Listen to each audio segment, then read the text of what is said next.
Hello and welcome back to another video. Getting the hang of the new Forza Motorsport game can be a tricky endeavour, between knowing what car to pick, what assists to go with, and even just the basics of racing. It can seem very overwhelming to first time racers. So in today's video, we're going to cover the basics, not delving into the specifics of what car is best because in all honesty, that is more of an individual preference rather than an overall suggestion. No, more so assists, basic driving tips and how to improve at the game.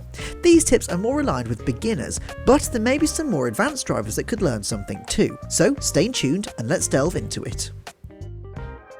So first things first, we need to talk about assists. The number one thing is to ensure your braking assist is turned off, but I'd recommend keeping the ABS turned on. This prevents the wheels locking up under braking, so keeping it on will be better for gaining confidence in the cars before you try to make them harder to drive at a later stage. Throttle and steering should also be unassisted. Whether or not you have an automatic gearbox is up to you, but choosing manual gears early allows you to learn more car control at an earlier stage than if you relied on automatic gears first. Then you have the suggested line. This is a personal preference. Having it on allows you to learn the track quicker. Having it off means it's easier to spot reference points on the track to rely on instead of relying on the line. So we now have our assists. Let's jump on track.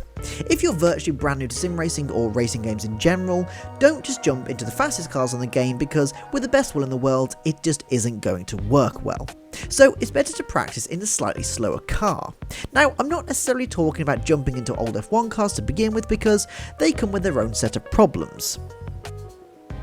Choosing a low-level racing car, something like a Formula Mazda or maybe a touring car, will enable you to learn the controls of the game at a much slower speed in far more forgiving cars. I found this Audi RS3 touring car particularly easy to drive, and was quite quickly able to build confidence and subsequently pace in the car.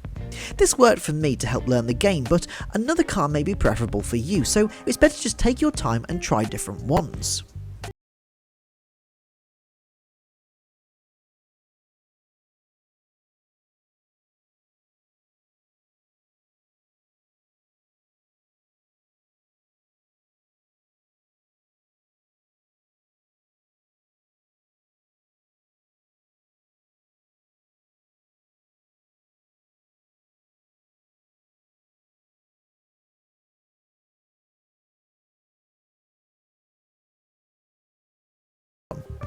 Once you get more confident and want to get ready for racing, this is where the fun really begins. So you could just jump into a race and hope for the best, but this is motorsport, and hoping for the best rarely ends well. So alternatively, you can use Track Titan to check your telemetry. That's right, we now support Forza Motorsport on Track Titan. You can analyse your telemetry and compare yourself against other drivers around the world to see where you can improve. Sign up with the code TT Forza Beginner to get 30 days of unlimited data insights, telemetry and smart suggestions based on your driving. Secondly, and I cannot stress this enough, even if you do have the racing line on, learning reference points on the circuit will help massively. Whether it be braking boards, a change in track surface or a little side road, knowing your braking point using references from around the track will make your life infinitely easier. So keep a lookout for these references around the track during practice so you can brake consistently every time in the race.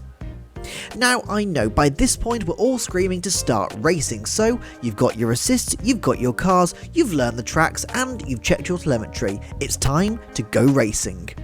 Ideally, you want to start with AI racing, as this will give you a risk-free route to racing competitively.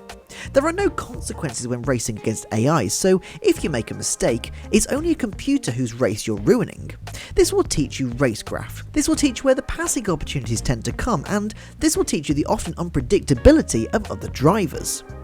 Once you have gone through these beginner steps, there is no reason you're not ready to jump into an online race and play against your friends or strangers from around the world. Just please, for the sake of everybody out there, don't go online until you can keep the car on the track safely. So these are just some of the beginner tips you can use to help you get better at Forza Motorsport. Don't forget, you can get 30 days of unlimited data insights for free when you sign up to Track Titan with the code TT Forza Beginner. So thank you for watching. I hope you've learned something today and can take it forwards with your own sim racing. But until next time, drive safely and race with respect.